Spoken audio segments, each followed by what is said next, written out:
મામલે મોટા સમાચાર। અમરેલી લેટરકાંડ મુદ્દે હવે કેન્દ્રીય માનવ અધિકાર આયોગ મેદાને આવ્યું છે।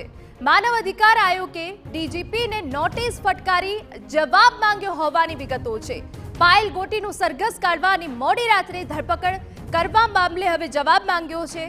2 સપ્તાહમાં યોગ્ય ખુલાસો કરવા રાજ્ય પોલીસ વડાને આદેશ કરી દેવાયો છે। માનવીય અધિકારોનું હનન થયું કે કેમ તે અંગે ખુલાસો કરવા નિર્દેશ કરાયો છે। સંવાદદાતા રોનક વર્મા વધુ વિગતે વાત કરવા જોડાયા છે। રોનક, પૂરી વિગત।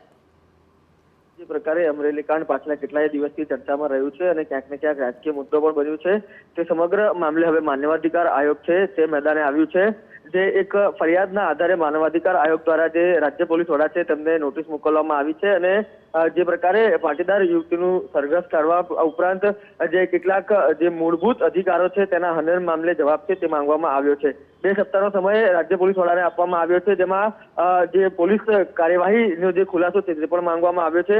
મહત્વની વાત એ છે કે જે યુવતીઓને લઈને કેટલાક જે નિયમો હોય છે તેનું પાલન કરવાનું રહે છે, તેમાં મધરાતે જે પ્રકારે ધરપકડ કરવામાં આવી છે તેને લઈને પણ જે ખુલાસો છે તે માનવાધિકાર આયોગ દ્વારા માંગવામાં આવ્યો છે અને 2 સપ્તાહની અંદર જે ડીજીપી છે તેમને જવાબ રજૂ કરવા માટે કહેવામાં આવ્યું છે। બિલકુલ આભાર રોનક। તો ડીજીપીને નોટિસ ફટકારીને આ જે સમગ્ર ઘટના બની છે તે મુદ્દે જવાબ માંગવામાં આવ્યો છે।